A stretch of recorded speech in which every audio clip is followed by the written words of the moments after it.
How many joined? Only 36. Post lunch. Post lunch. Post lunch effect.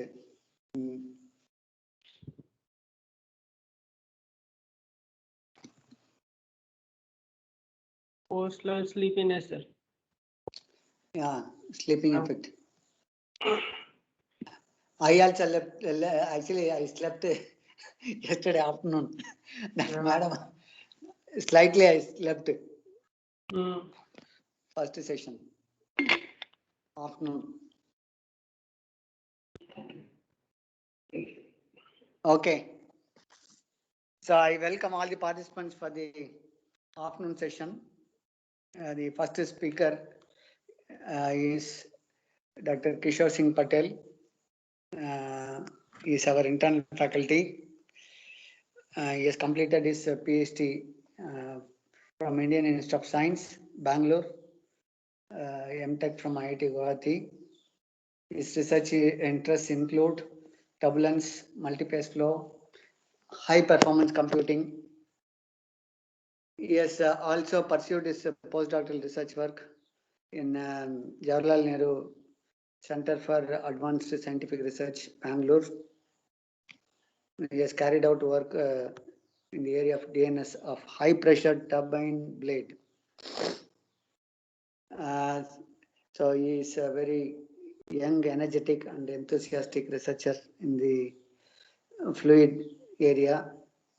So I welcome Dr. Kishore for delivering his lecture.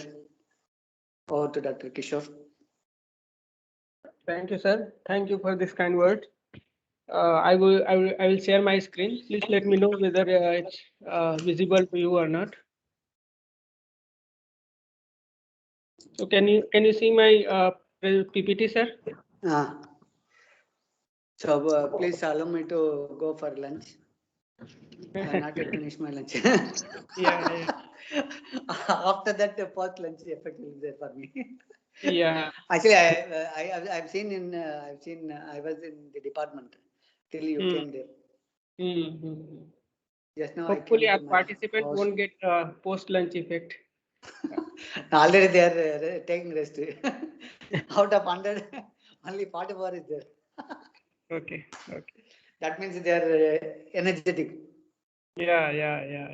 45 are energetic and enthusiastic. Yeah. Okay, sir. Okay. So let me start today's talk. I'm just taking a break for lunch. Okay. I'll join. Yeah. So good afternoon, participants. In today's talk, I will be talking about basically the general CFD, high performance computing in CFD, and the thermal management of fuel cell. Okay. So today, the outline of my today's talk is going to be in this way. First, I will explain the general CFD, and in that I will give you the brief introduction of CFD, the governing equations we usually solve in CFD, and a different approach to solve those governing equations, like a pressure based, density based, and this is the terminology you usually see in the commercial software and all. So this approach of solving the governing equation, which are basically the partial differential equation, and it's non-linear coupled partial differential equation, which we solve, and we usually know as a Navier-Stokes equations. Thereafter, I would like to introduce you the current trend and the high performance computing going on in the field of CFD, its basic architecture, way of parallelization, and most importantly, I will discuss the use of graphical processing unit in the field of CFD. Okay, so this we called it as a GPGPU, general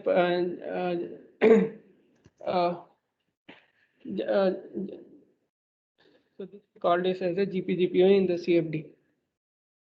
Thereafter, I will discuss about the fuel cell and basically the different governing equation, the way of approaching way of solving the fuel cell problem using CFD, and the optimization. This is what I will discuss in today's discussion.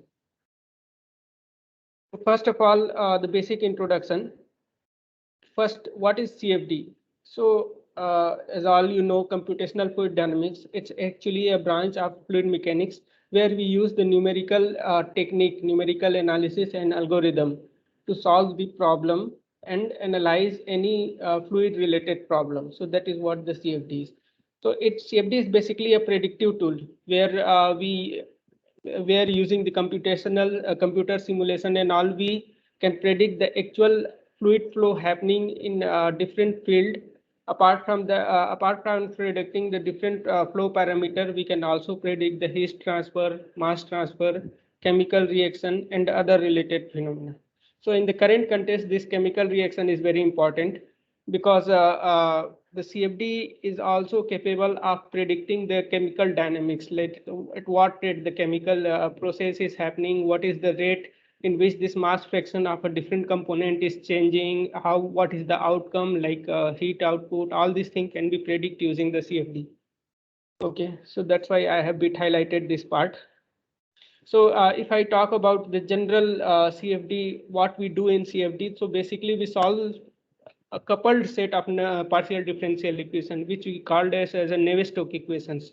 Okay, so all of you might be aware that this equation can be primarily categorized as a mass conservation equation, which we also know as a continuity equation, then momentum equation, and these are the vector equations. So it has three momentum equations for the three dimensions, like x dimension, y dimension, and z dimension, and then the energy equation. So this is the general governing equation which we usually solve to analyze any flow parameter, any flow domain or any flow physics. Based on the requirement of the flow physics, this equation will further simplify. Some of them we neglect, some of them further simplify. So all these things very briefly I will discuss in today's class, today's talk. Sorry. So further, the need for this CFD. So if you see any life cycle of a product from its very birth, like designing to its development, to its optimization, and to other again fault finding, like what is going wrong in the product which you have developed. In each of these phases, you will find the use of CFD tools. Okay, right from the beginning, from conceptualization, when your product is not even in the exist in the real world, using the computational simulation, you can predict that what behavior it is going to predict against the different flow physics and the different flow category.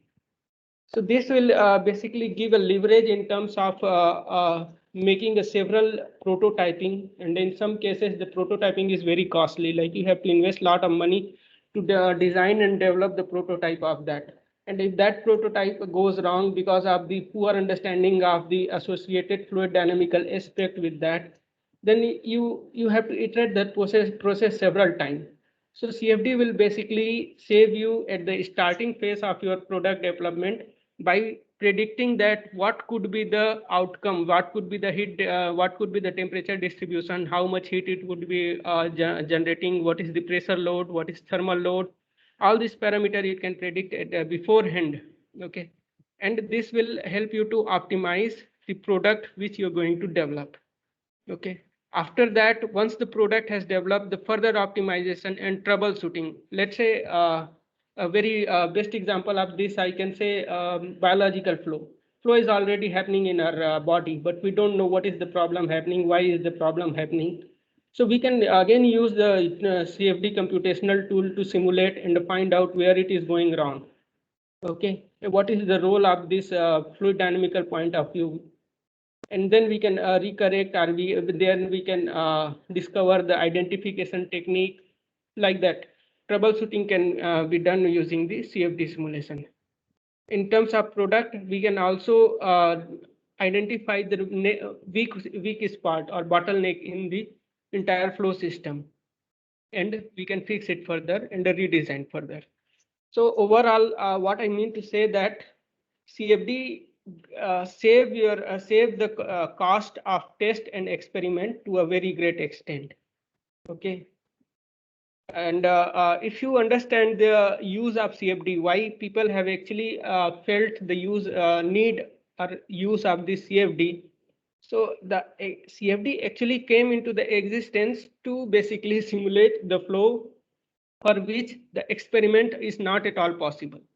For example, the simulation of explosion. Let's say some huge explosion is happening, and what will be the devastating effect of that? Like tsunami and all is happening, what will be the devastating effect of that? If that you want to understand, you have to ultimately rely on the computer-based simulation.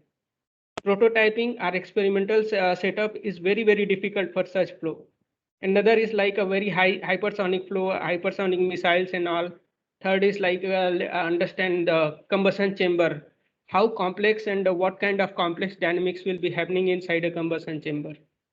So these are very few example of fluid dynamics or fluid mechanics happening in such complex places. And to understand the inherent physics associated with such complex fluid dynamical processes, ultimately we have to rely on the computers, okay? Because the prototyping and experimental experiments for this is very hazardous. It's not possible, okay? So now I will quickly talk about the general equations which we solve in our computational simulation. So whether you talk about writing a solver using Fortran, C, or MATLAB or anything on your own, or using the commercial software such as like ANSYS, COMSOL, all those things, what basically they do inside their solver, what they solve. So this is the generalized Navier-Stokes equation which we usually solve in a CFD. So first one, as usual, is our continuity equation, and it gives us the idea of mass conservation within a flow. Okay. Second is momentum equation, and momentum equations are a vector equation. So three direction. Let's say we have a three-dimensional space, x, y, and z in Cartesian. Let's say for simplicity. So this equation will give you the three equation: one for x momentum, one for y momentum, one for z momentum. And third is energy equation. It's a scalar equation, so there is only one energy equation. And fourth, the another one is a equation of state. So basically 1, 3, 4, 5, 6. So this six set of equation are you can consider as the most generalized form of a Navier-Stokes equation which you need to solve. Okay, to analyze any flow system. Further, as I have mentioned at the beginning itself, based on the domain and the geometry of your flow system, you further simplify it. Okay, so so if you consider the most general simplification or characterization of solving this Navier-Stokes equations are, so we usually encounter with two major. One is pressure-based solver, another is a density-based solver. So this is the terminology.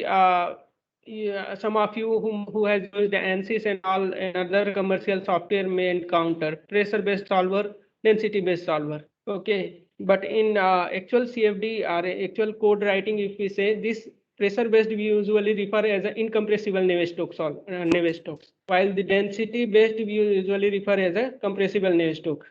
Okay, so so what is this incompressible and compressible Navier-Stokes equation? How this characterization has been done? So basically this characterization we do only on the basis of the speed of flow, the flow velocity. Okay. So this is a general formula which can be used to approximate the order of incompressibility in the flow, where m represents the Mach number. So let's say your Mach number is 0.1. Okay. So this formula will give you what? 0.01, 1 minus 0.01, 0.99. So it means your flow is 99.99% incompressible. Okay. So that is the only criteria to choose the solution procedure for this Navier-Stokes equation and further simplification. Only the velocity of a flow, not like it's a viscosity or compressibility. So what do we mean by saying that in a general sense, your air you generally assume that this is very much compressible, but in the CFD solution, we do not treat it in that way. If even if the air is flowing at a low velocity, we treat it as an incompressible fluid. Okay. So very basic characterization I have wrote here for the pressure-based and the density-based solver. So incompressible solver, basically what we need is we need to simplify this generalized form of governing equation.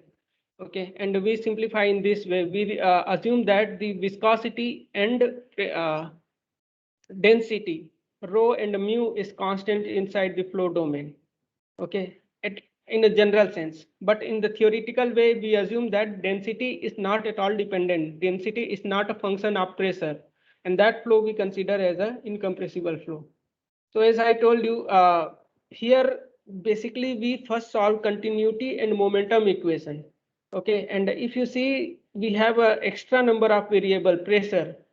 Okay, for which we do not have any governing equation. We cannot use the equation of state which was there earlier in this. This equation of state cannot be used in incompressible Navier-Stokes solver. Okay, therefore we actually end up with the situation where we do not have any explicit governing equation for pressure. Okay, and we have to bring out or we have to derive a governing equation for pressure. So therefore, in the incompressible Navier-Stokes solver or pressure-based Navier-Stokes solver, we have to basically break this momentum equation into two parts. Okay, and bring out a separate pressure using by satisfying the continuity criteria. Okay, so this we called as a Helmholtz decomposition. I will explain further this Helmholtz decomposition in solution technique of incompressible Navier-Stokes solver. Incompressible Navier-Stokes equations. Okay, so this in a general sense we also know as a projection method. It is one of the most popular method of solving the incompressible Navier-Stokes equations. Okay, apart from that there are many there are other solution technique such as your vorticity and stream function method, but those are not very popular because those are not very general. You cannot consider the many general situations such as a different kind of body force coming into the picture. Okay, and to take into account the effect of that into the Navier-Stokes equation. So therefore the projection method is most popular method of solving the pressure based Navier-Stokes equations. Okay, and now here the problem in terms of computation starts. When you use the projection method, you actually end up with another governing equation, which we also know as a pressure Poisson equation, which we have to solve implicitly. Okay, so this pressure Poisson equation usually those who have written the code in the CFD and all be aware. This is actually the bottleneck in a computation. It takes lot of time. Like if you compare the entire time taken by your solver and how much portion of that time is consumed by this solving this particular equation, pressure Poisson equation. So you realize that the major time will be consumed by this equation, and this is the bottleneck in the entire solution. Okay. On another, so basically, incompressible Navier-Stokes equation, I'm saying it's a simplification of this generalized form. But when you go and try to solve it using the CFD code, it's actually difficult, and it's difficult to parallelize also. Okay, you end up with the system where you have to use a very different kind of or very intelligent algorithm to solve this pressure Poisson equation in a fastest way. On another hand, if you look into the density based solver, you solve the most generalized equation, but writing algorithm wise it's easier than the incompressible equation. However, the further complexities come in terms of the grid points and other technique. Like you have to suppose if the Reynolds number is high and the flow is turbulent, then you have to employ very high grid points.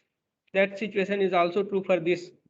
So this is general overview of a different solving approach. In density based, we directly solve this. We need not to solve any pressure Poisson equation. This either we can solve using the explicit method or we can also employ a implicit method. So I would like to little elaborate you about this pressure-based Navier-Stokes solver or incompressible Navier-Stokes solver. Okay. So in this, as I have shown to you the generalized Navier-Stokes equation form here, I will show what are the simplifications appears in this. So look back. First of all, there is no equation of state in incompressible Navier-Stokes equation. Okay, so equation of state is the relationship which gives the direct relationship for the pressure. Okay, so once you calculate the temperature field, once you calculate the velocity, so you calculated the velocity from this energy equation, you calculated the temperature. Using the equation of state, you can directly calculate the pressure explicitly at any point of your domain. But in incompressible Navier-Stokes equation, you do not have this equation of state. So therefore, you end up with the situation where there is no direct governing equation for pressure. Okay, so for this, what you so this is one difference. Another difference is this: the generalized continuity equation, where you see the rho term, which is your density, that is no longer appear, and is just the gradient of your velocity equal to 0. Okay. So in this equation, if you see this F term represents the body force, which account for the force appearing because of your gravity. Let's say your fluid is magnetic and you have put it in some kind of magnetic field, so it will account the magnetic force. Or as per the application, it will account for the different forces appearing into that, like as I told, the density and buoyancy. All this will appear here in F. In this energy equation, the phi term actually represents the energy production due to the viscosity of a fluid. Okay. Apart from that, this may also include the energy generation term. Okay, so let me now explain to you how this equation will change for particular application of a fuel cell. So we all know what happens in a fuel cell. It happens due to chemical process. We generate the electricity, and in the process of generating electricity, it also generates the heat. Okay, so H plus O, like positive hydrogen and the negative oxygen, when they meet with this electron, it makes the component water, H2O. Okay, and this is exothermic reaction. So in general sense, if you're burning hydrogen, it will give lot of energy. But since in a fuel cell we set up in a apparatus where maximum part of that energy we directly convert it into the electricity. Okay, so still we convert the major portion of that energy into the electricity. Some portion of that go waste, and that go waste thing appear in the form of heat. Okay, so that heat basically we have, if we want to analyze only the heat that is generating in a fuel cell, and if we neglect the fluid part, the mass fraction, let's say mass fraction of hydrogen or mass fraction of oxygen, in that case, the same governing equation which I have explained to you can be used. Okay, and in order to use that, what we have to do and what are the changes will appear? First changes will appear here in F, okay, which is the body force. Since the heat is generating under the incompressible Boussinesq criteria, we can give the body force in this way, where it represents the density difference. Okay. Similarly, in the energy equation, we actually include one more term, which is this Q dot G, which is the generation term.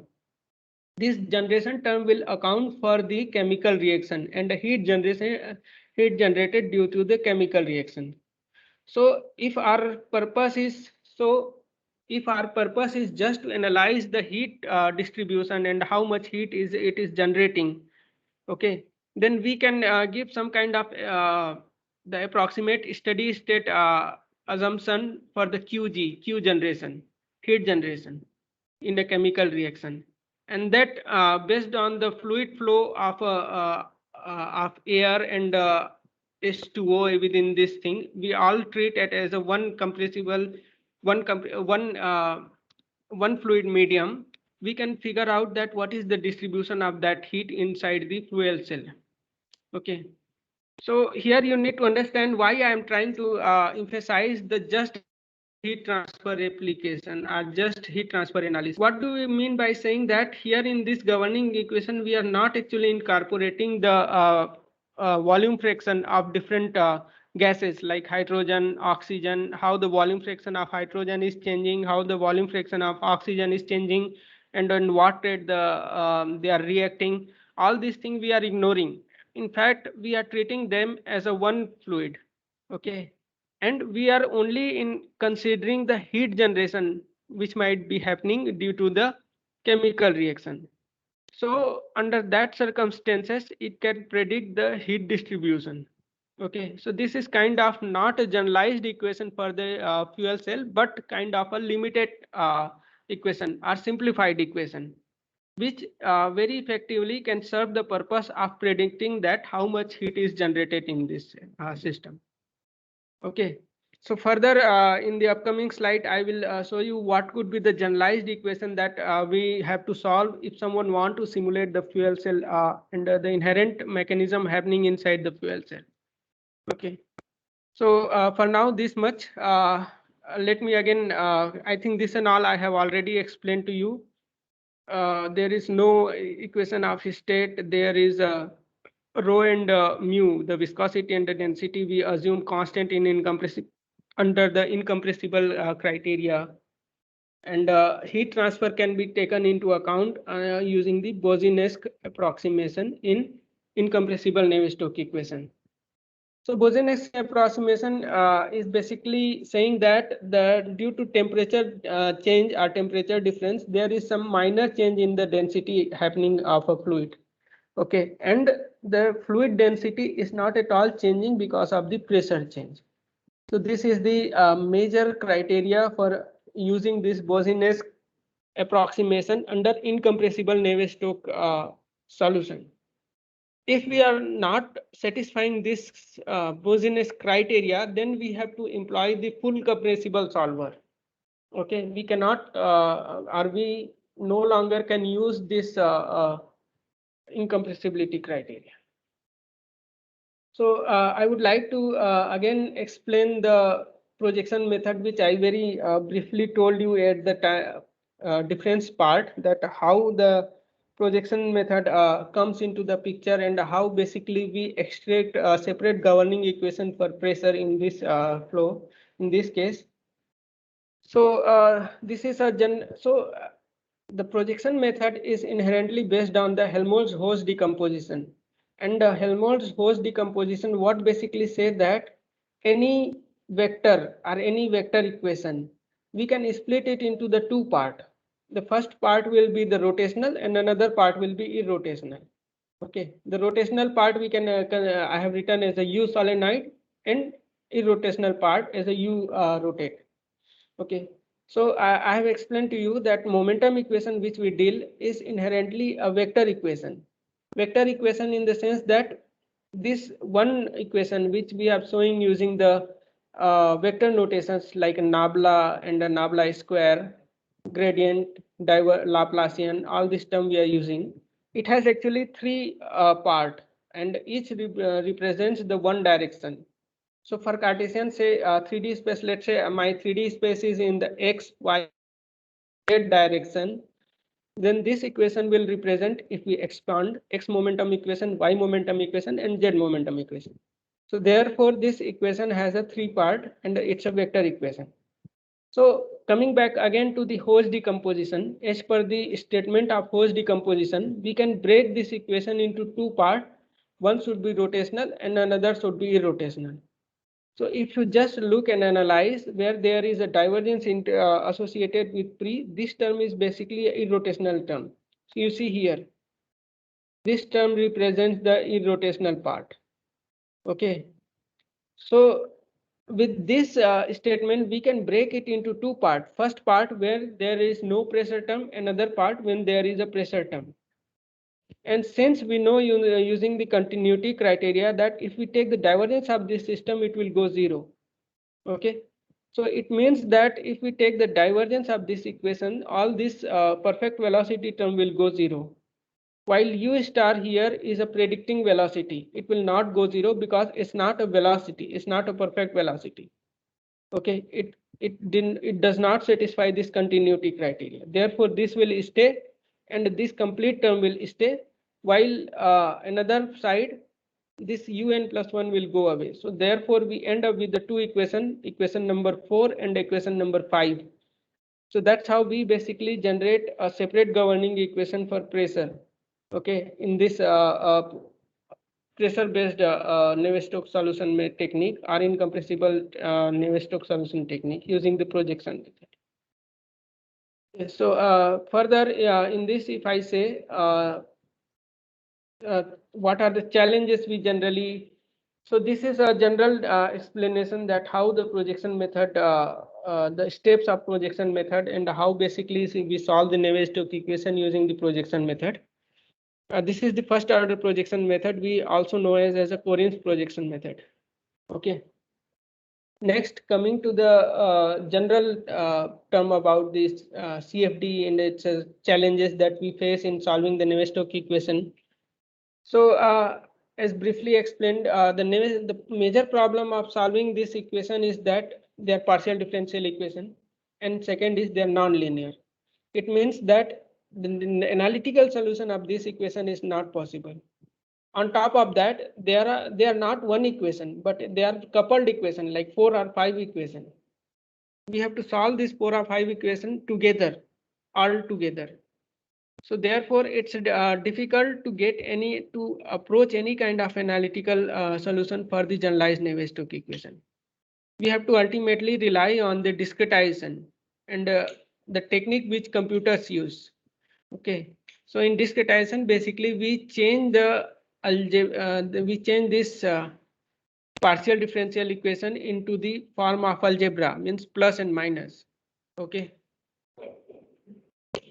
So again, so as I explained to you, the problem in getting the analytical solution of Navier-Stokes equation. But if you understand and if you read the history of analytical solution of Navier-Stokes equation, you will realize that forget about getting the analytical solution of Navier-Stokes equation. It's not even possible to prove the uniqueness and the existence of a 3D Navier-Stokes equation. Okay, and this is one of the open challenge in the field of mathematics. $1 billion, 1 millennium problem, which we call $1 million problem. If someone can someone can prove the uniqueness and existence of a 3D Navier-Stokes equation, he is eligible to get $1 million. Accordingly, in a simple term, if I say this rate thing written in that, and this reward will be given by the Clay Foundation. Okay, so if you try to understand how difficult is this, the uniqueness and existence for 2D Navier-Stokes equation has been proven, but for the 3D Navier-Stokes equation, it's still an open problem. So coming back to the previous technique, generally fluid dynamist and physicists used to take before the CFD become popular. So ultimately, they rely on the analytical solution. So if you go back and see some of the research paper of 80s and earlier time, you will find out very rigorous mathematics. They use a very rigorous analytical method to solve the fluid system. Okay. But the problem with the analytical system is that it's very much restrictive.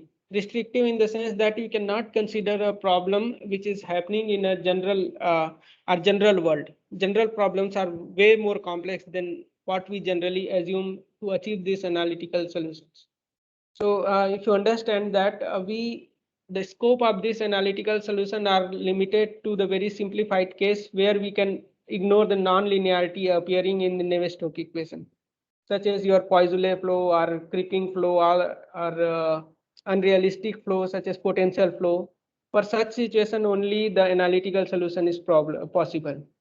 Okay, but for the real life problem is way more difficult than this. It's non-linear, it's unsteady. Okay, and for that the analytical solution is impossible. So we have to end up with the discretization and solving it on computers. Okay, and that is what we usually do in the CFD in current days. Apart from the analytical approach, the other thing that exists is a experimental method. So the limit of experimental method I have already explained to you. There are some fluid dynamical phenomena for which the experiment is not possible. If the experiment is possible for most of them, then it's very costly and the entire process of getting the optimized geometry or optimized and efficient equipment, the entire process is lengthy and it's very costly. To some, so therefore the CFD, the use of CFD in such field make it very cost effective. Okay, apart from that, some of the flow parameter is not so easy to measure the limit from the instrumentation point of view. That limit is not there in the computation. You can measure or calculate any kind of derivative parameter in the fluids.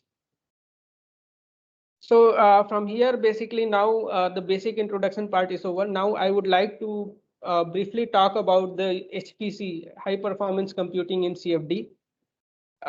So with this brief introduction of CFD solution technique, governing equations, advantage, disadvantage of CFD. Now let's come to the modern day CFD and high performance CFD happening in the current days.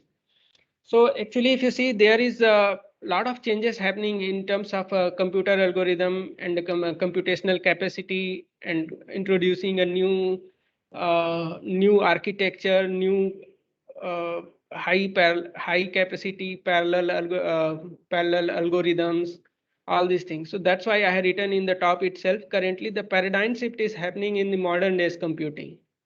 Okay. So what do you mean by paradigm shift? Now we are seeing the technology coming into the picture, which has very high level of scaling. We can make parallel algorithm, which will be running in thousands and thousands of cores of your CPU cores or GPU cores. So basically the massive parallelization and very high speed of computing. Okay, that is what we are seeing. So in this term, if you see the modern days CPU coming, the modern day CPU or multi-core CPU, it has higher clock speed, better cache memory, strong core algorithm. So if I elaborate little of this, multi-core means general understand example. If I say to you, like let's say i7 processor you are using. So i7 has your 8 physical core, physical CPU core. Okay, CPU core means a logical processing unit which deal with 0101, that logics. Okay, logical gates. So that is your actual CPU. So it has that many 8 CPU cores. But if you go to the many of this supercomputer architecture and all, it is going up in one chip. They are accommodating more than 250 cores. Okay. Clock speed we measure in hertz. Like what is the speed of your processor? You might have heard nowadays they are turbo boosting from 1.2 hertz to 5.2 gigahertz and all. Okay, so this is the clock speed. It so that how much 01 processing it can do in a 1 second. Cache memory, you might be aware, like RAM. First is the hard disk, then RAM, and after RAM there are 2 or 3 level of cache memory. It basically streamline the data to process reach your processor. Okay, they queue up. So this cache memory serves the job of queuing up your queuing up your computation. Okay. So the modern days, the CPU, these are the improvement happening, that the higher and better cache memory, higher clock speed, strong cores. While another development currently happening is in the front of GPU. GPU is your graphical processing unit. So in general term, you might have heard GPU that 2 GB GPU card is there in my laptop or my system. This might you have heard. Till now, we have used the GPU to only process the picture and the videos and get better video qualities. Okay, but currently the scientific community has found that this GPU, the use of this GPU cannot be only limited to process your video and high quality of image processing. This can also be used for scientific computing. Means GPU can be used to solve partial differential equations. which is appearing in CFD or physics or wave equation or any kind of partial differential equation. So this they called is a GPGPU, General Purpose Graphical Processing Unit. Okay, so it means that the use of graphical processing unit in a scientific computing. So because of this GPU, the application of GPU in CFD, this term I have written, the paradigm shift is happening in the modern days because it has many advantages in terms of parallelization. First of all, the bandwidth. Bandwidth means you can consider the rate at which it's actually strive the data from your hard disk. The rate at which the CPU strive the data from your hard disk, that you can consider as a bandwidth. GPU has a very high bandwidth compared to CPU. Okay. Second thing is, as I just explained to you using the i7, i5 example, where the CPU core i7, i5 have only few limited number of processors, like 6 processor, 8 processor, okay, and maximum of 240 I have written. On another hand, the graphical processing unit has thousands and thousands of such processor, which we called as a thread. So each processor or each thread you can consider as a one logical unit, which can do the computing, like logical gate 0101 computing it can do. Okay. Similarly, in each GPU card, there are thousands of processors lying and they work in a parallel. So now the scientific computing is basically betting on parallelization in that order, where in place of 1, 2 or 3, 400, 200, you have 1,000 parallel processor working all together. Okay. So this give very high data process RDP, rate of data processing. So one GPU card, let's say a V100 GPU card, which is the latest GPU card, it can actually process 7.5 teraflop in a double precision. Okay. So, so if I tell you that if you compare the GPU architecture with the CPU architecture, what are the changes, what are the advantages and all? First of all, in a very compact space, you can achieve a very high computing power. Okay, so one GPU cluster, which will be almost the size of your box or some CPU cluster, if you might have seen, 1/4 of your normal room. That size, if you make a box of that size, you can accommodate one GPU cluster, which is as powerful as 2 petaflop of speed. Okay. So the similar speed, if you want to achieve through the GPU, using the CPU CPU cluster or CPU supercomputer, you need a big setup, almost the size of a big hall. You need to create and complete air conditioned big hall. You have to create to accommodate the same computing power. You have to almost accommodate the 70,000 CPU cores for that. Okay, so you first comparison is in the size in terms of size. Okay, so for the CPU, if you want to accommodate the same, you have to make a very huge arrangement, very high cool space, which need to be maintained using the air condition. The temperature need to be maintained inside the air condition. Otherwise, this CPU or this chip will not function properly. While on other side, the same computing power you can achieve in 1/4 size of your normal room. Okay. Similar way, the power consumption will also change. This will consume very high computing power. Okay, so these are the major changes. So if I want to give you this idea that how much is this 2 petaflop computing power? What is this 2 petaflop computing power? It means that this many petaflop of computing it can do in 1 second. Okay. So how big is that? If I give you the example of supercomputer available in our country and all. So initially at Indian Institute of Science, they have a supercomputer which has a capacity of 1.2 petaflop. Okay. And nowadays, the maximum computing power that scientific computing and all has achieved is in the petaflop range. But if you go to the highest the biggest supercomputer available in the world, like Summit in the US, that is in hexaflop range. Okay, so like 1000 of this you multiply. So this is just an idea that how advantageous the GPU use of GPU could be in the field of computing. Now let's come back to the parallel. So this was in terms of the architecture. Now let's talk about the algorithm, the computing algorithm. So nowadays, the hybrid parallel algorithms are quite popular. Hybrid means either we use only MPI or OpenMP. In place of that, we use the combination of this MPI plus OpenMP, MPI plus CUDA. So this CUDA parallelization technique is actually used to run your code on GPU architecture. Okay, this is the proprietary architecture or proprietary language of NVIDIA. CUDA is the proprietary language of NVIDIA, which actually govern or acceleration or parallelization of your code in the GPU architecture. Okay, so this kind of hybrid architecture we use, and this hybrid architecture very well suits to this kind of architecture. We using this parallel architecture, we can actually achieve the very high computing speed. Okay, so if I give you the idea that how the parallel hybrid algorithm in a GPU based architecture works.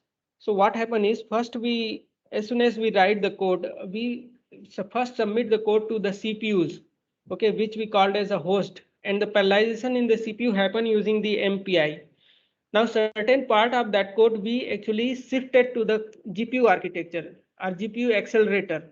So that part, the parallelization actually can be dealt by the CUDA. So therefore, we need this kind of architecture in terms of parallelization of our code to get the better efficiency. Okay. So, so now I would like to give you the little idea of comparison between CPU versus GPU. And this is the same thing which I have explained to you. In CPU, there are few computing nodes or computing cores. Okay, each computing core you can consider as a one logical unit. Okay, like 4, 5, 100, 200 like that in one CPU chip. While on another hand, in GPU chip, it has several cores, and each core has lots and lots of parallel threads or parallel computing core you can consider. So this number could be of the order of thousands. The latest one, let's say, is a V100 GPU card. It has 5,000, close to 5,000 threads. Okay. So at one hand, we in CPU we end up with the few strong CPU cores or logical units. And the same time, in GPU we have that number actually scale up by the order of 2,000. Okay. So then another thing is this has a huge cache, high cache. This GPU has the lesser cache. Okay, and the CPU architecture is actually very well suited for this sequential or serial computing, while the GPU architecture is suited for the massive parallelization. Okay, so this is what I have written again. Low compute density means low rate of data processing in CPU. Okay, while on another side, the GPU has a high rate of computing or compute density. Complex logical gate, high computation per memory access, large cache. So as I just explained to you, this is the general graphical understanding of cache. Suppose your data is in the hard disk. From hard disk, you will retrieve to your RAM. From RAM, you give this data to your cache. Okay, so in the cache, there will be two level, L1 cache, L2 cache. Okay, so after the L1 cache, it will go to your logical unit or or cores, CPU cores, where it will be processed. Okay, so the CPU has very high core, and that's why their CPU the cache is high. So that's why it has the strong cores. Okay, while in the GPU side, each of this has a small cache and control unit. So this orange he represent here the control unit, and the yellow represents the control unit, and orange represents your cache. So they also have cache and control, but this size is less.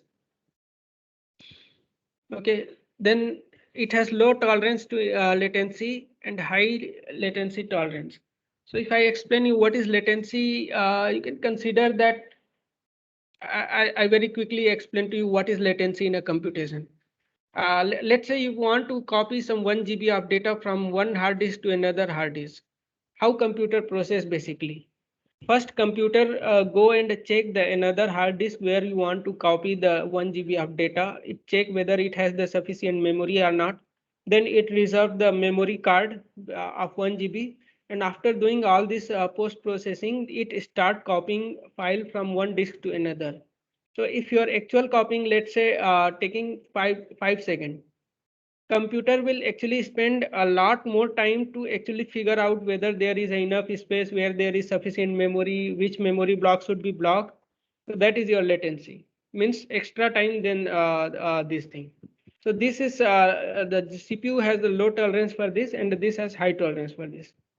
Coming to the new advancement in happening in the GPU, which you are earlier then so earlier the use of GPU were actually limited to the use of processing of your camera, processing of your picture and videos.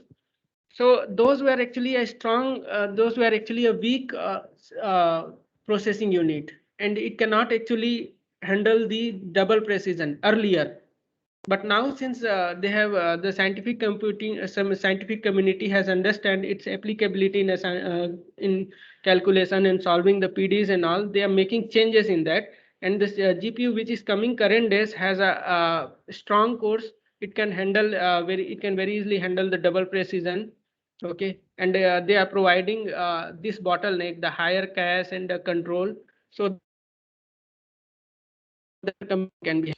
So this is just a one comparison of CPU versus GPU thing, which I have done during my postdoc work. And this I have done using the Anurup solver, which is basically in-house developed solver. And it was unstructured grid finite volume based solver, perfect guess compressible Navier-Stokes solver. And here we have compare the latest GPU V100 versus the latest CPU Haswell CPU, which they have used in the Cray supercomputer. Okay, CPU based. So here you can see the same speed. This is the rate of iteration per second. This is the time. So this is the lower side is better, higher speed you can consider.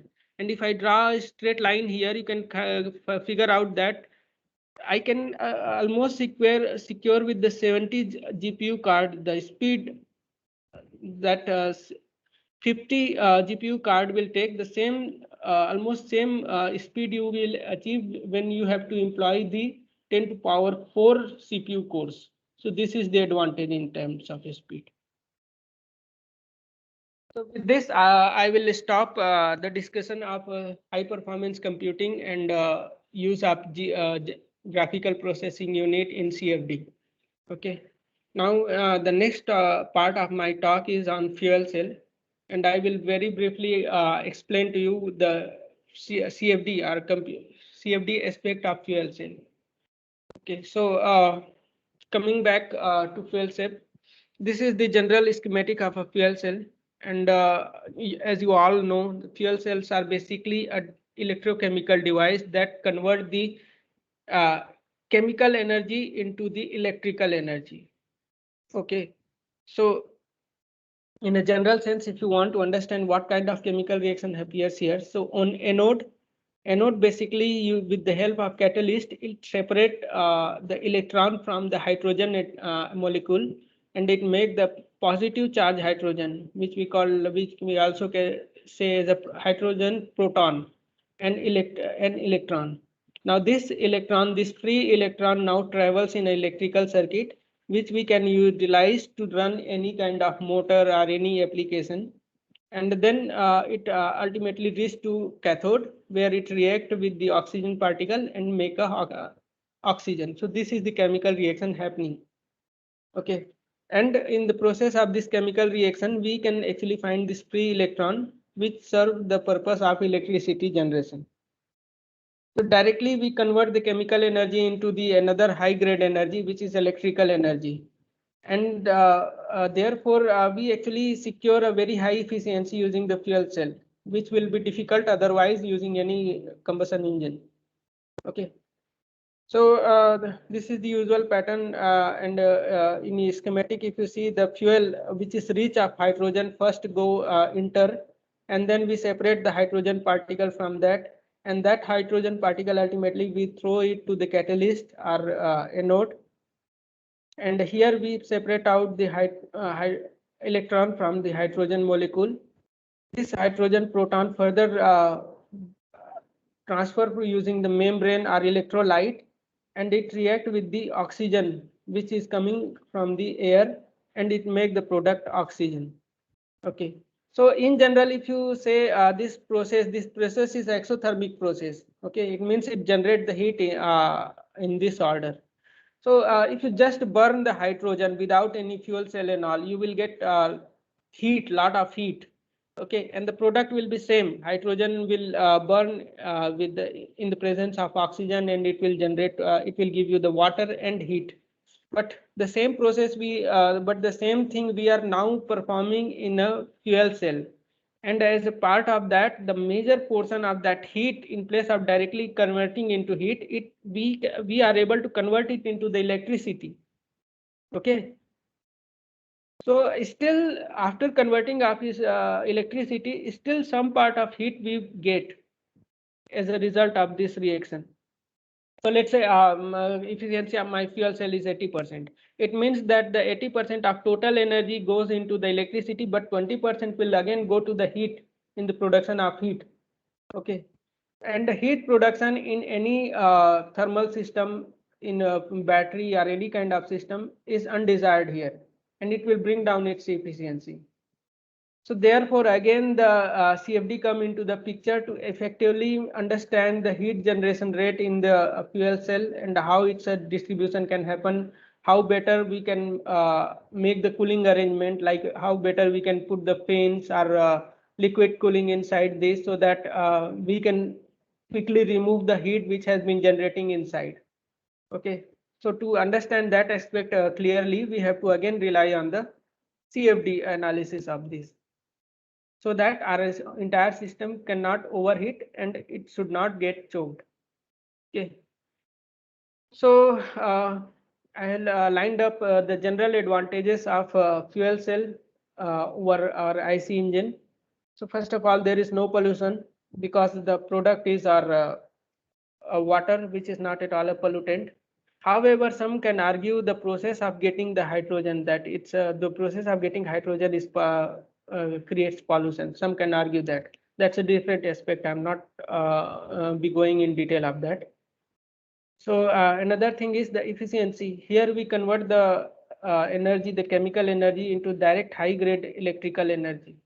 Therefore, we actually secure a very high efficiency, 70 to 80% around the maximum efficiency we can secure, which otherwise is impossible using the even the modern days IC engines to achieve this level of efficiency. Okay, so you all are familiar with this Carnot limit of efficiency and all. Even for the reversible case, this limit is very difficult to achieve. Second thing is maintenance, low maintenance. We do not have any less moving part in this, because battery will produce the electricity which will rotate the motor. So there are the less moving parts, so basically less maintenance. Okay, and less weight, less vibration, because there is no internal combustion engine which generate the vibration, and basically we can skip that oiling part of lubrication oil and all. However, we still need to supply the lubrication oil for your transmission line, but the major part where this lubrications and the maintenance is needed can be bypassed with this. Again, the advantage is that it's efficient. It can produce a constant power supply.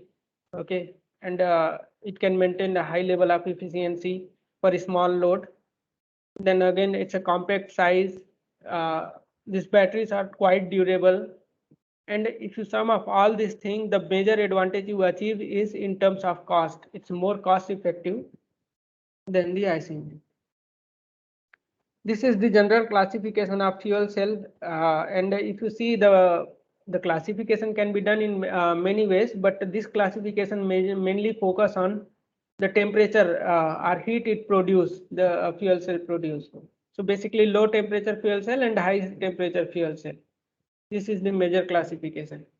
And if you further see into details of this, the high temperature fuel cell can actually produce a very high power. The power could be in the range of megawatt.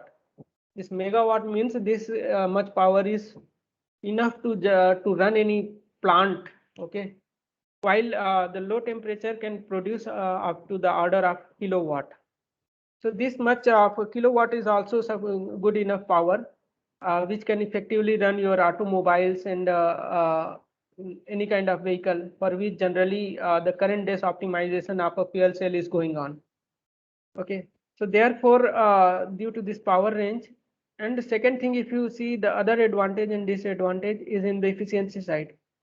So the low temperature fuel cell are more efficient compared to your high temperature fuel cell. Okay. So because of this, the vehicle or automobile industry, this low temperature category or low temperature side is more popular compared to the high temperature side. High temperature fuel cells are mostly used to run a power plant or any other kind of plants. Okay, the general application as you can see here. So coming back to, let's try to focus our discussion, and we'll further focus it to the low temperature fuel cell, which is more suitable for the automobile applications. Okay, and in this low temperature fuel cell, the photon exchange membrane fuel cell PEMFC is more popular among this low temperature. And the reason for this to be more popular, I can list it out in this way. It has a low operating temperature. It has high efficiency of conversion. It can quickly start, which is very much needed for any automobile application. Like you want your system to be quickly start on as soon as you press your button, switch on button. Okay. Then other advantage is it's lightweight, it's a compact, it's a durable, it's robust. So all this and it's a lifetime durable. These products are durable. All this makes it more attractive. This PEMFC, the photon exchange membrane fuel cell, more attractive for the automobile application. So this is the general schematic diagram of PEM, photon exchange membrane, or polymer electrolyte membrane. Also these also wrote as a polymer electrolyte membrane. This is the general schematics. So if you see and try to understand of the build of this, it has three major parts. First is the channel, the air, or whether it's a fuel or air, it will first go to the channel. Then there will be a separator, a diffusing area. Okay, so what this separator or diffuser do is, let's say your fuel has other component other than hydrogen. So it will separate out the hydrogen from your fuel, and it will send only the hydrogen particle further towards your electrolyte. So electrolyte is coated with the catalyst, and catalyst basically separate out the electron from the hydrogen molecule. Okay, it make it the positively charged hydrogen atom here, and that electron it further send it into the electrical circuit, while the positive charge hydrogen photon go into electrolyte. Okay, so here in PEM this electrolyte is made up of a membrane. Okay, and this membrane is such that it allow only the photon particle to pass. It does not allow the electrons, and it does not allow the oxygen molecules to pass. Only the positively charged hydrogen photon can cross this permeable medium or the porous medium, which we called as a photon exchange membrane. Okay, after that it go to cathode, where it react with the oxygen and make the product water.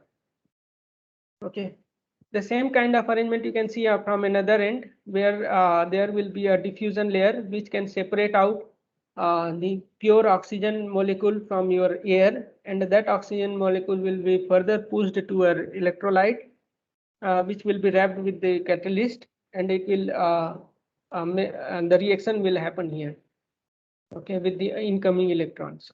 So these are the three major parts. First, there is a channel, then there is a gas diffusion layer, then there is the intermediate gray layer, which we called as a membrane, photonic exchange membrane. Then again, there is a gas diffusion layer and channel, final closing.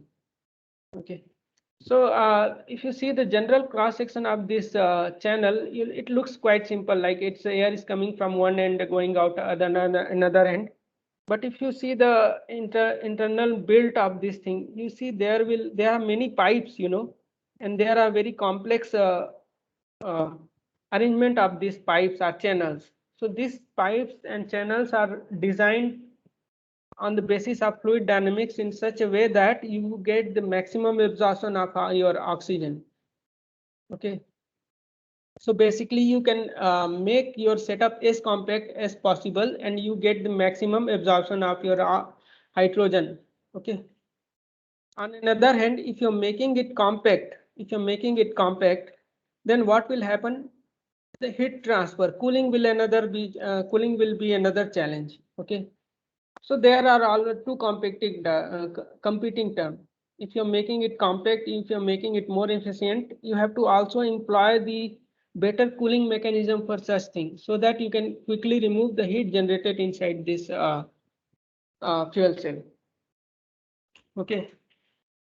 So with this general introduction, let's discuss about the simulation approach of the fuel cell, PEM fuel cell. So here, as I told you, there are three major reasons. First is the channel in which the airflow. Okay, so this is the channel where top to bottom the hydrogen flows. Usually, this hydrogen and oxygen flow, they arrange in a cross order. This is another arrangement, another side where the oxygen flow from the in the horizontal direction. So they make a cross. So after this channel, there are this region which we called as a diffusion region. Okay, the purpose of this diffusion layer is to separate out the pure hydrogen particle or pure oxygen particle. Okay, thereafter this gray region, this is your electrolyte. Okay, these electrolytes are basically wrapped with the catalyst. Here the hydrogen molecules change it into the atom, positively charged atom, and electron extracted from here. This electron now travel into your electric circuit and reach to the cathode. Okay, now positive charge, this is second reason. So, okay, this is second part reason. Third reason is your electrolyte or membrane, photon exchange membrane, for this case, PEMFC. For this case, this orange, this yellow region is the region where the positively charged hydrogen cross. Okay. So now coming to the what are the general assumption people make while making the first simulation? First assumption they make is a laminar flow. Okay, they assume that the flow velocity is less, and it's well below its critical Reynolds number. So therefore, the Reynolds number, the flow inside the channel is purely laminar.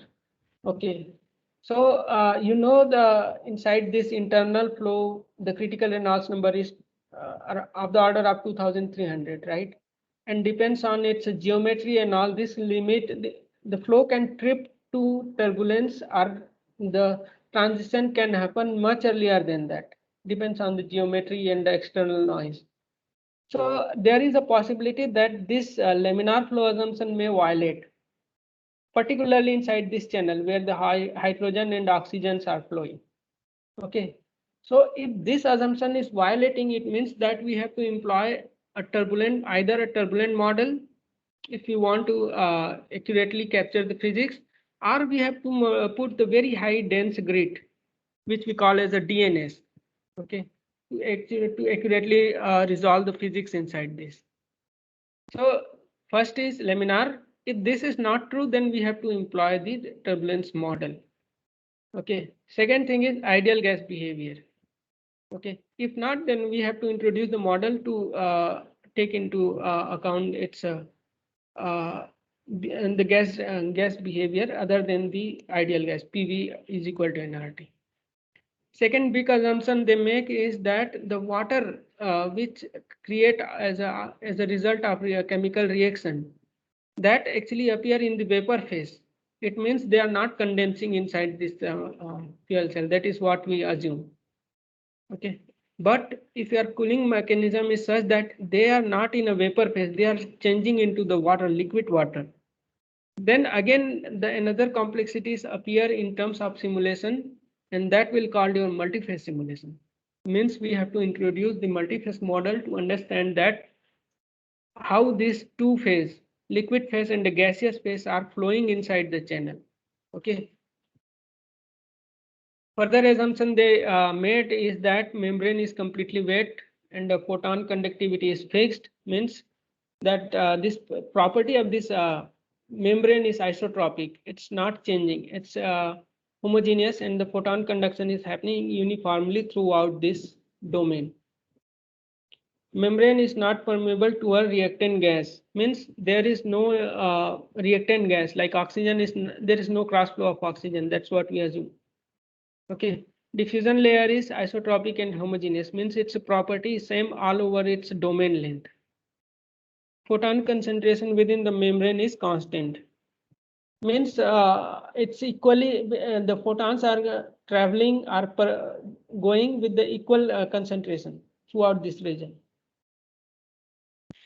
Okay, so that are the general assumption. Based on that, let me quickly introduce you the governing equations.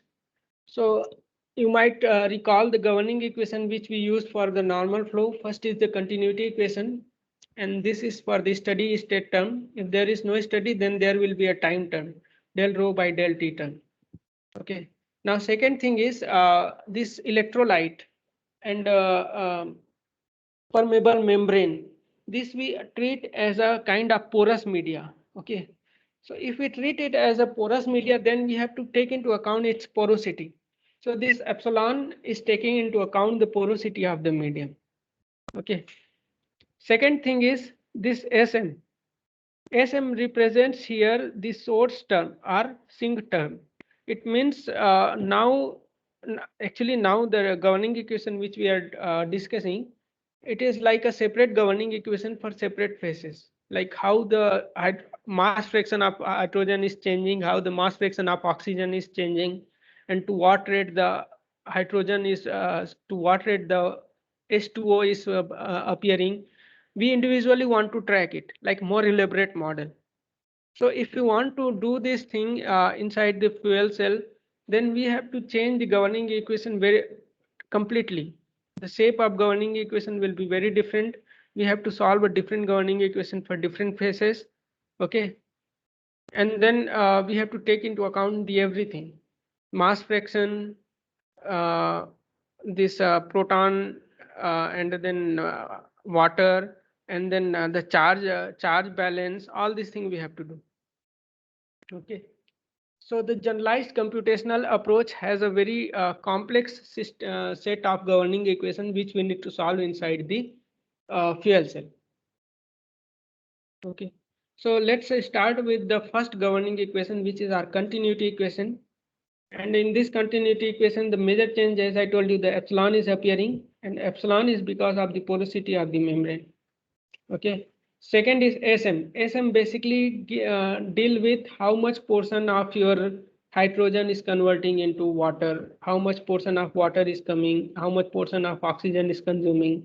All these things take into come into picture with SM. So that's why we wrote it as a source term or sink term. Okay.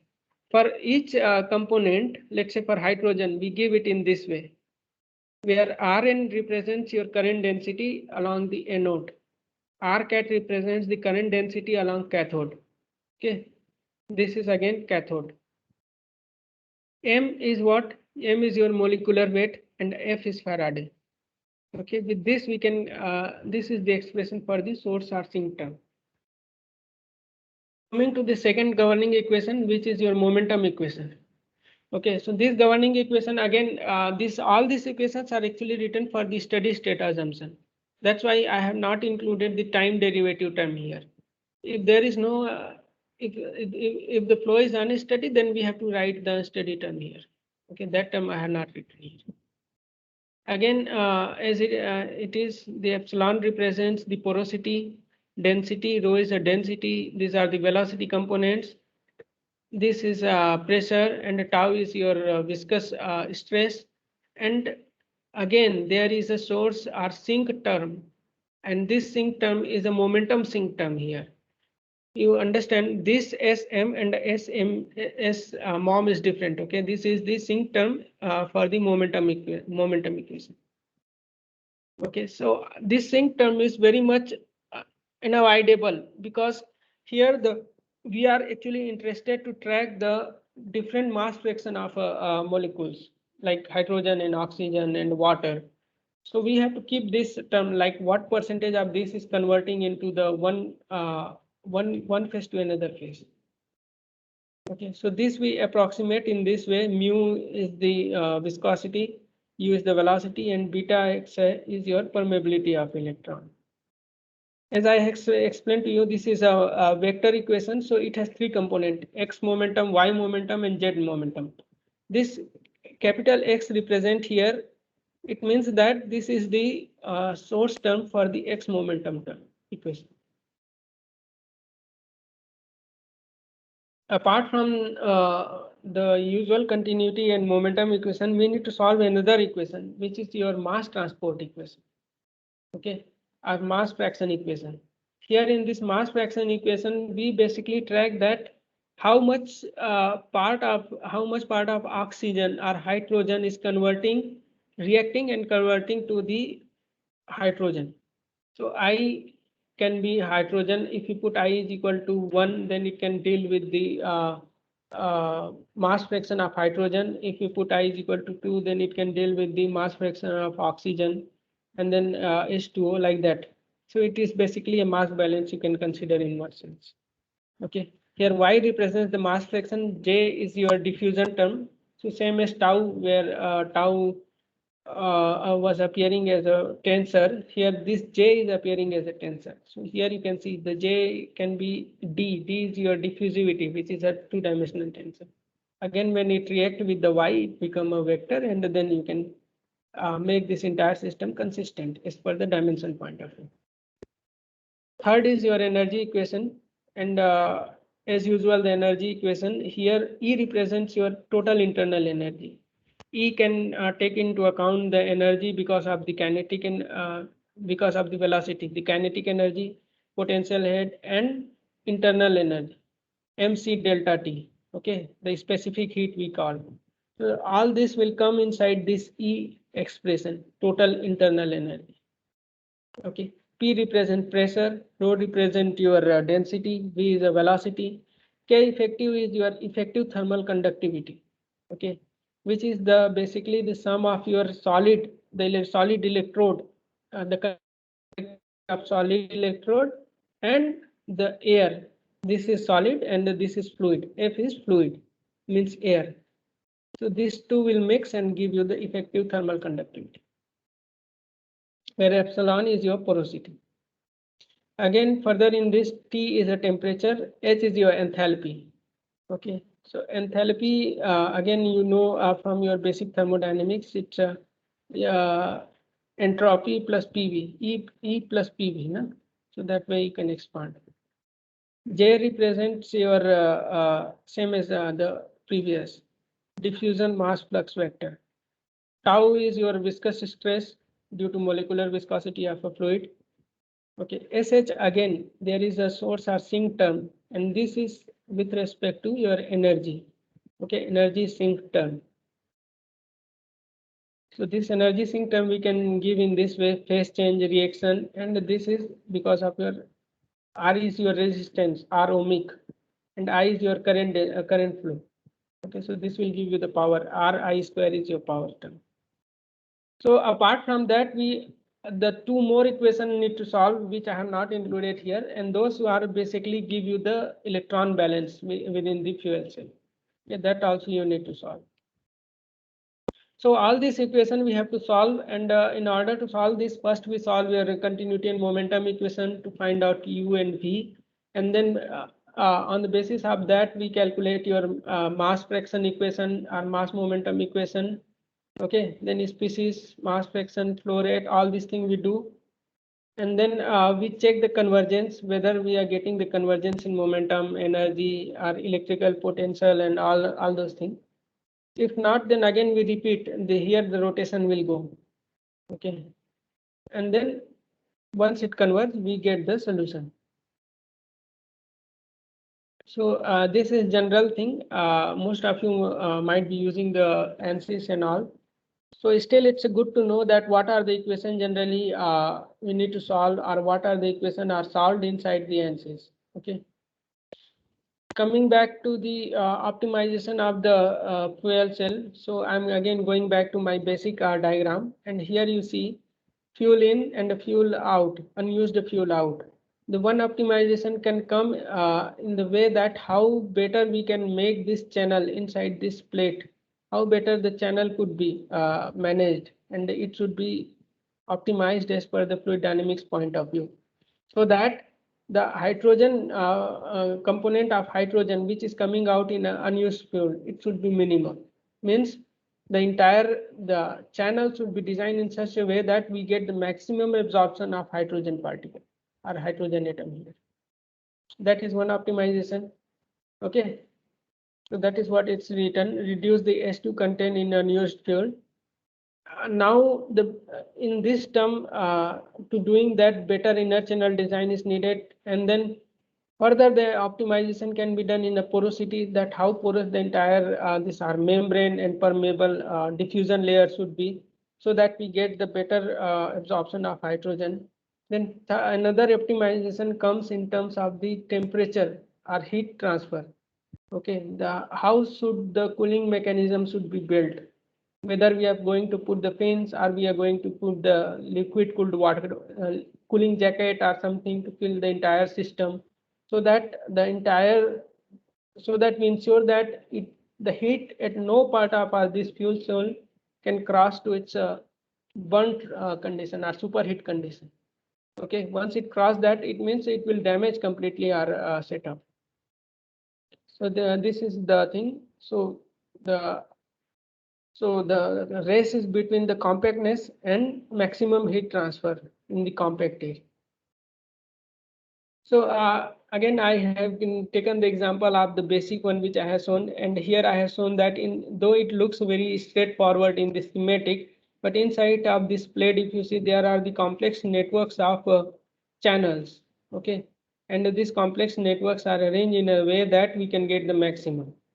So that's why many of the recent paper like D'Alamos et al., they have argued the use of the serpentine gas distribution. Means the channels are arranged in this way, serpentine snake kind of thing, in a way that you get the maximum absorption of this. Okay, and here they have argued that how this serpentine gas distribution is better than the straight one. Coming back to your meshing strategy, so this is, let's say, the cross section. This is the cross section of this complete cross section. Okay, in that complete cross section, if you see these are the electrode region or the gas region, channel region. This is the channel region. This is the electrode region. So we put the coarse grit inside that.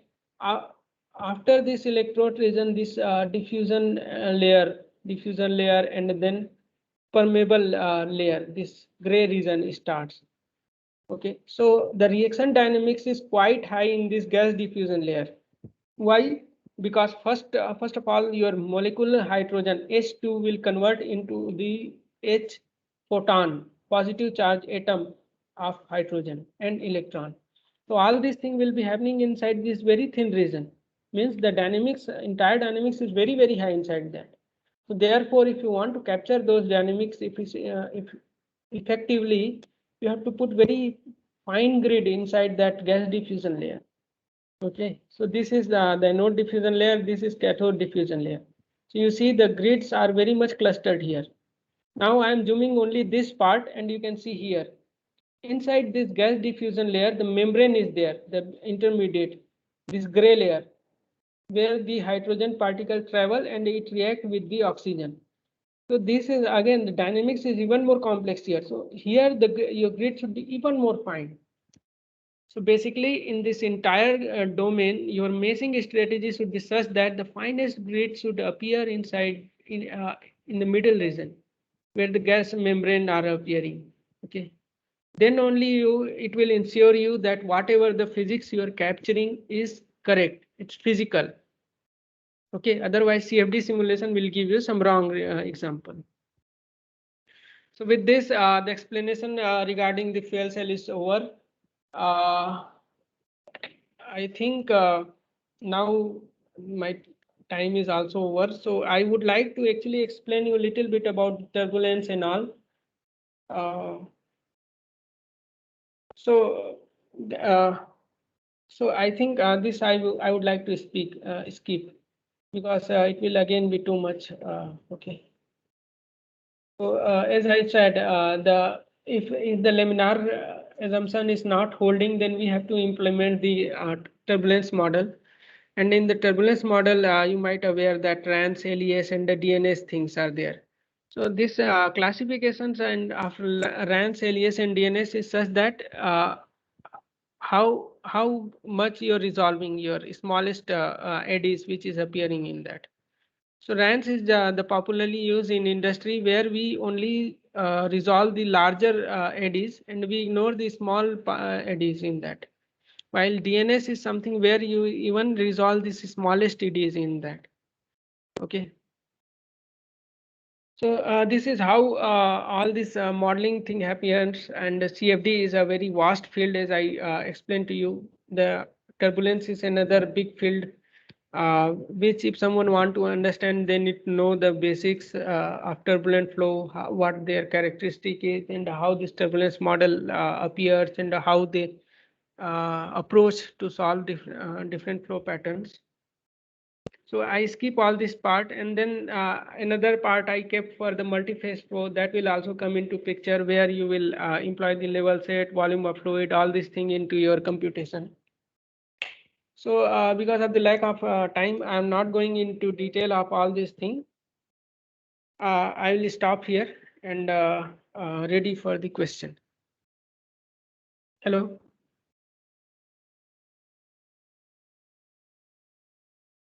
Hello.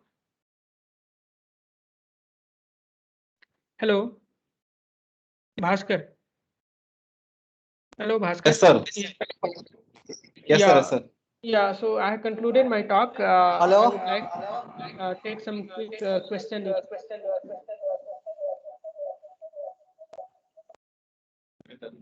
Hello? Hello, sir. Am I audible?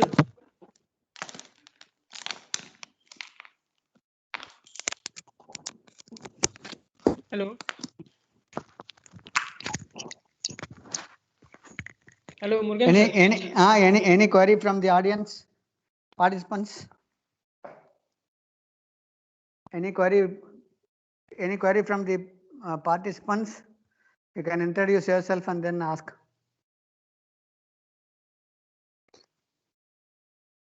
Hello? Post lunch session effect.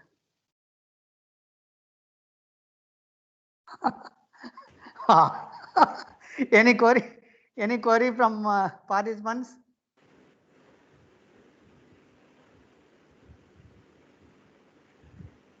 Hello? Hello?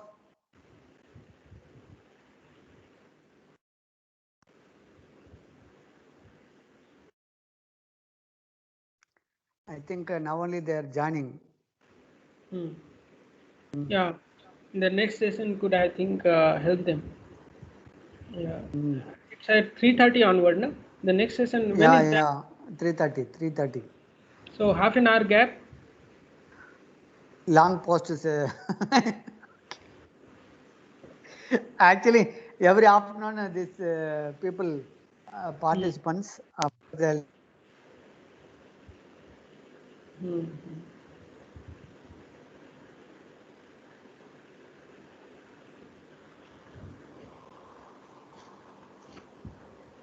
Okay, Murugan sir.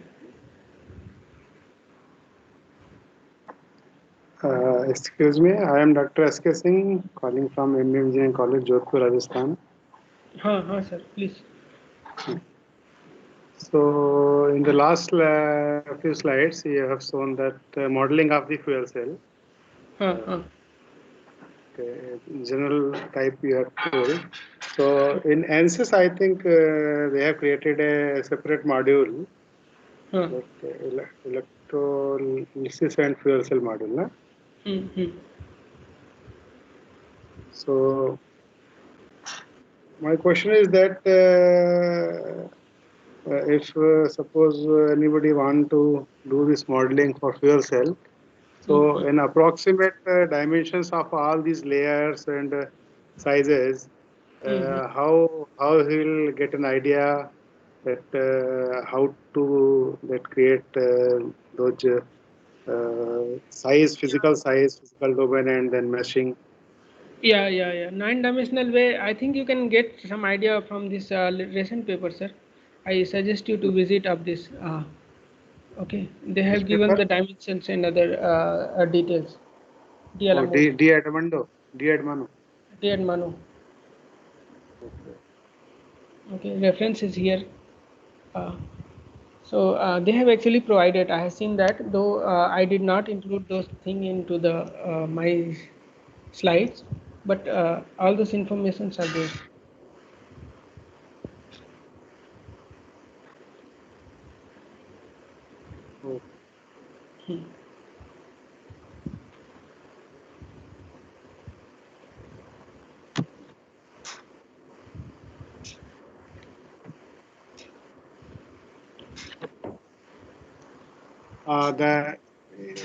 The range of the values which we have to give the setup in the ANSYS, suppose current density at the anode or cathode, speed or mass flow rate of hydrogen or oxygen in the channel. So from where I will get these ranges so that we can start with. Yeah, I think there are plenty of papers, sir. I suggest you go by the latest one, because there you will get the references of the best previous papers, which can give you the idea of this parameterization.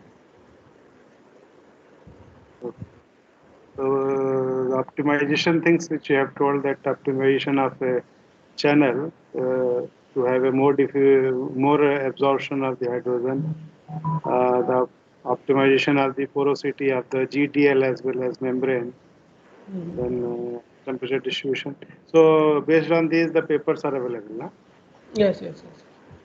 People who started, And people review have tried papers to. are also there. So review papers are actually more helpful in this field. And some of I have seen the recent one is 2018 review paper, if I recall. Can you tell the name? Let me tell you the name also.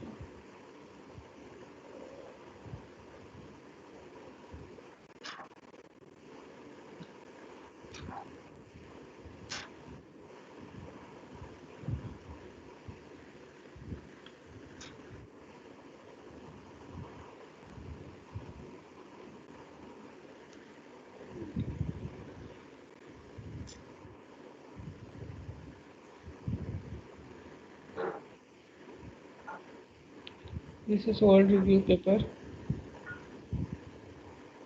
This is the one, optimization of fuel cell performance using CFD. And this is 2000. This is 2021. 21, new, very new. Yeah. So this you can see. If you can do some screenshot and all, you can capture the name. Thank you. So many others. Yeah.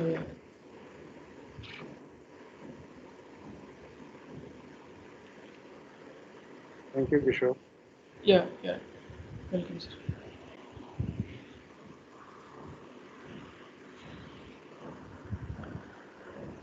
Okay.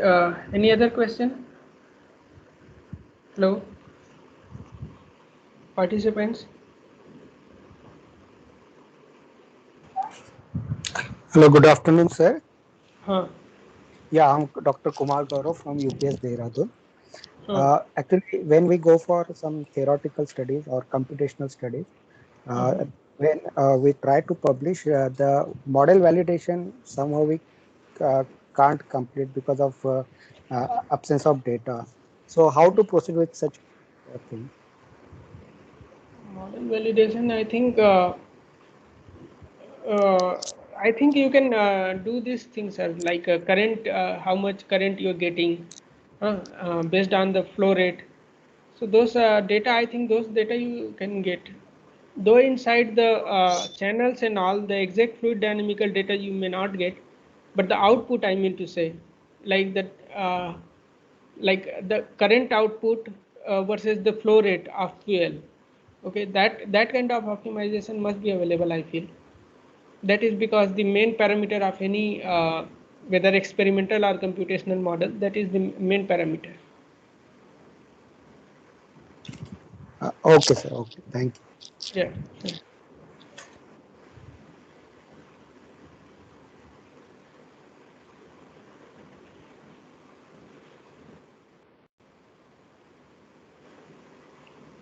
Hello.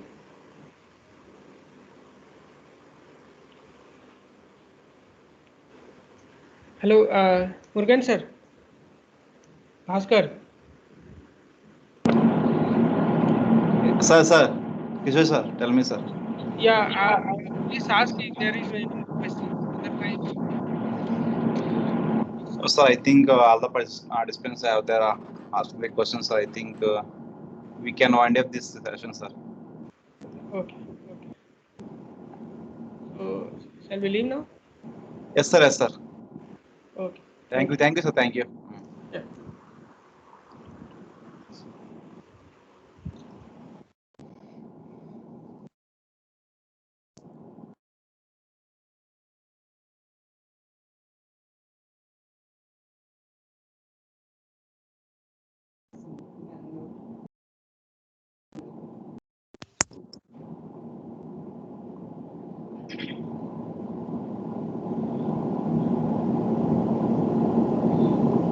Okay, participants, next session will start at 3:25 p.m.